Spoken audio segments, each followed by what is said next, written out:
I have finished all the quests in Marianople, and now I am heading over to Two Crowns, and I also did start a few quests there as well. I was able to get my level up to 30, and currently the mobs that I'm killing are level, I believe, around 27.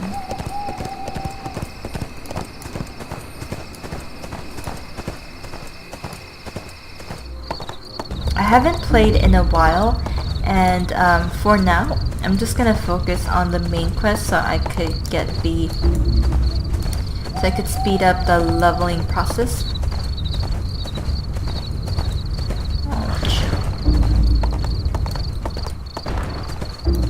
So currently in Marianople, they told us to go find the hiding place of the bloodhounds in Two Crown. So that's where we're at right now.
Okay, so Lucius is going to take care of Marion, and I just have to go meet with Ferras.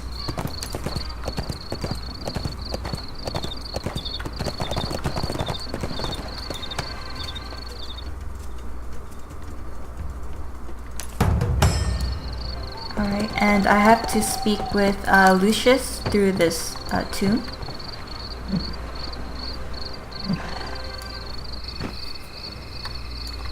Oh. Okay, so it kind of teleported us to somewhere else. Where am I?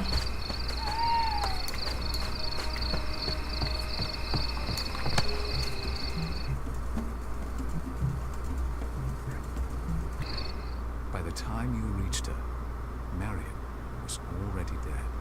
Malcolm stood over her, gripping a blade, surrounded by other bloodhounds. But you'd watched Malcolm die at your hand. He'd been buried. How was he here? Laughing, he said Sloane was an old fool who worshipped a statue instead of Nui. And Nui's chosen were ineffectual idiots who'd failed to secure victory after centuries. Clearly, he'd never shared Inyana's memories, or he'd have seen how noble the Nui's chosen were. We had known them only briefly, but had the utmost respect for them. For the good of everyone, they'd sworn to fight Anthalon for eternity. But Malcolm said it was time for a new breed of hero, the Bloodhounds, and he would lead them. All they needed was the ring of Nui. Rage welled up inside you, and you threw yourself at Malcolm.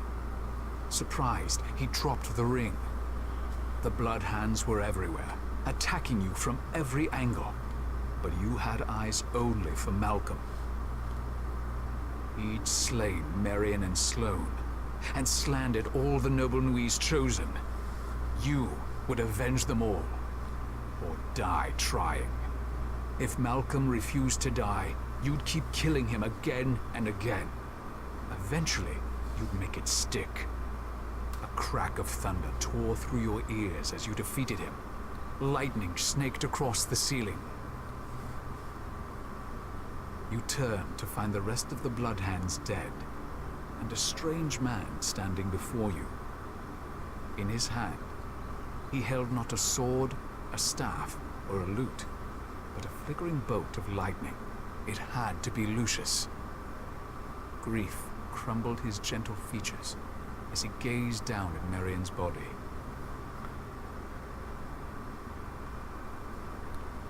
Lucius slipped the ring of Nui back onto his finger. You recognized the simple band immediately from Iana's memories. Lucius thanked you for helping him, but you gestured to Marian.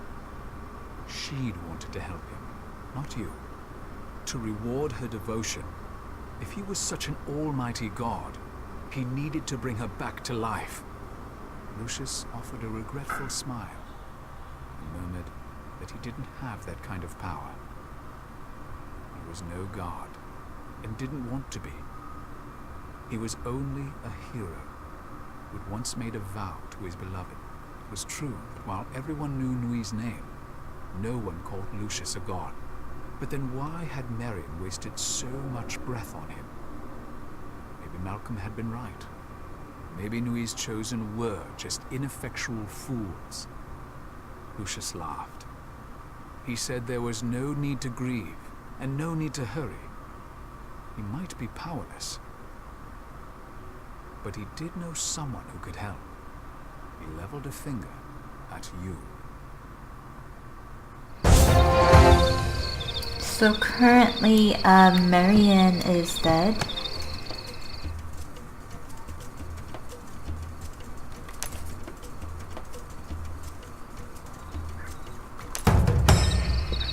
So apparently I could revive Marian.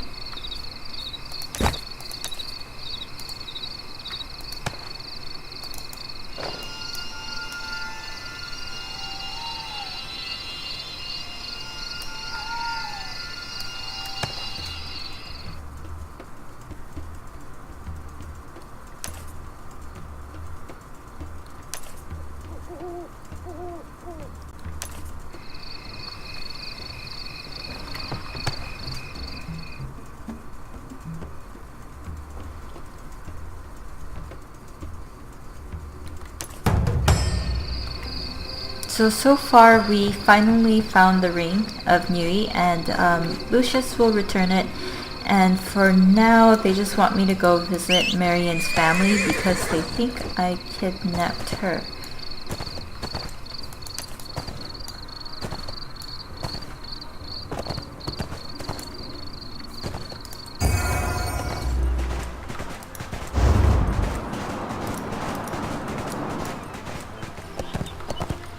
So, judging from what is happening so far, Malcolm might still be alive. I hope we don't have to deal with him again. I hope it's someone new now.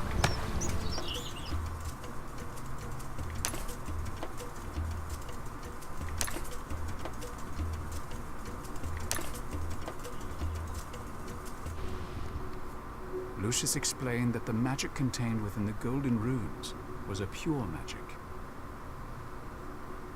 Unlike necromancy, it wouldn't taint or twist the soul of the person being resurrected. Years ago, Anthelon had faked his own death and pulled back his troops. Thinking the war was finally over, Nui's chosen left the hereafter and re-entered normal life. They arrived on New Year, started families, and took up new careers. Finally having the chance to share in what they'd spent so long protecting. Just when their last ounces of fear were replaced by the bliss of life, Anthelon attacked. His forces were fiercer and more deadly than ever. The risk of his breaking through the gate had never been greater.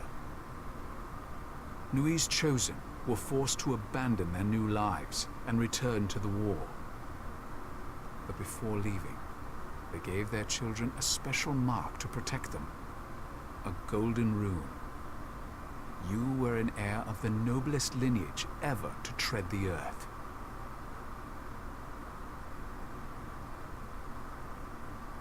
Lucius said the rune was read as Kaidela, which meant love in an ancient language called Ipnish.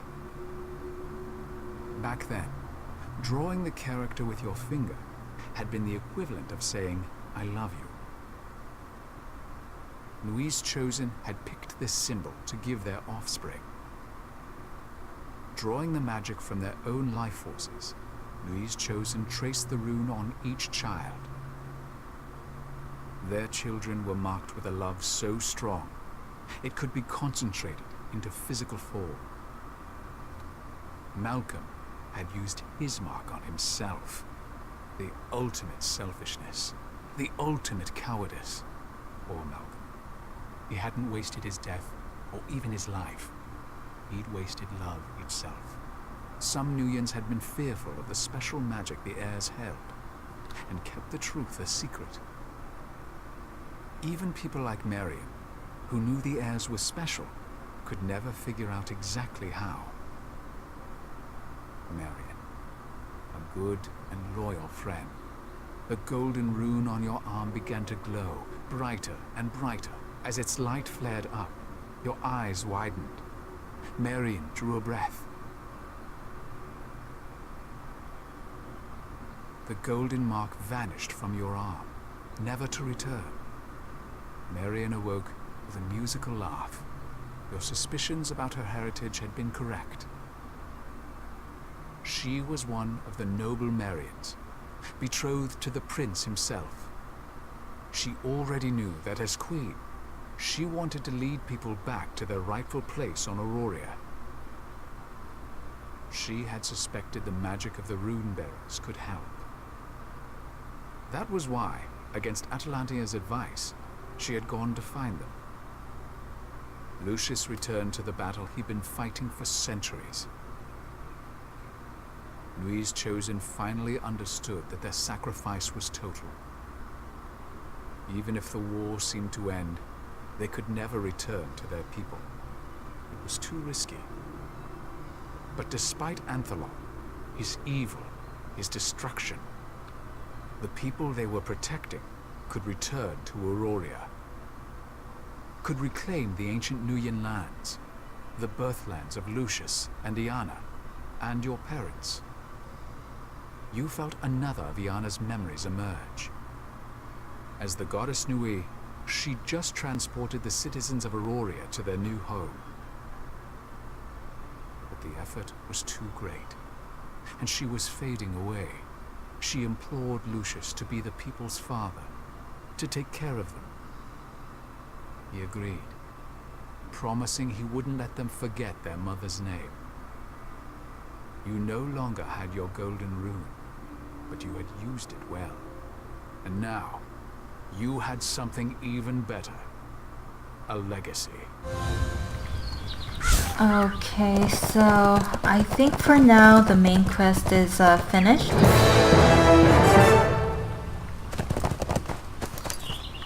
And so what happened was I used that rune.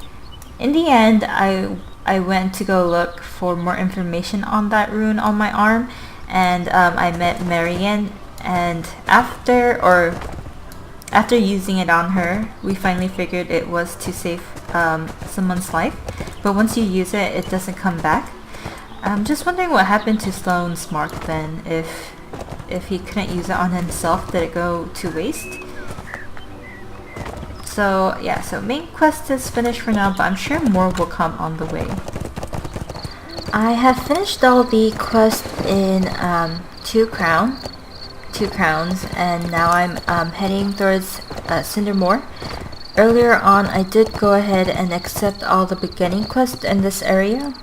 So the story cut off in Two Crown, and I believe I saw another main quest marker, which is the green exclamation point in Cindermore. So I think our main quest will begin from there. This is where our main quest will pick up again. I believe this time it will be a new storyline.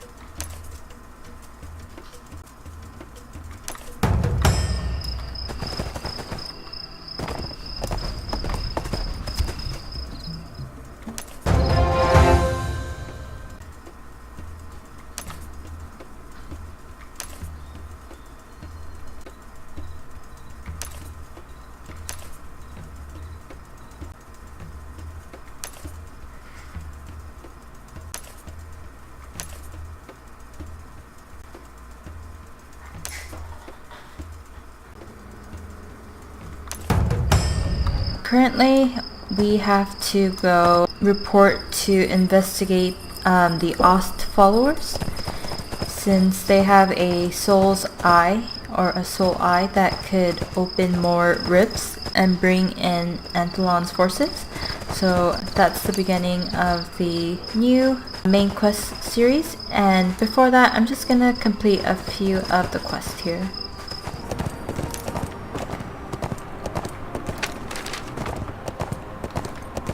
So we're heading to the Burnt Castle to report to Athuric. I believe that's how you say it.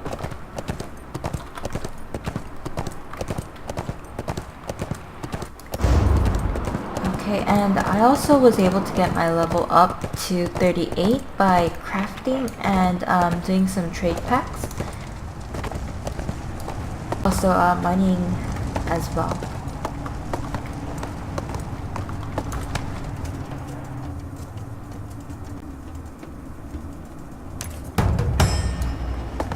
So the person that we're looking for is in Halcyona, and we just have to tell the recruiter that.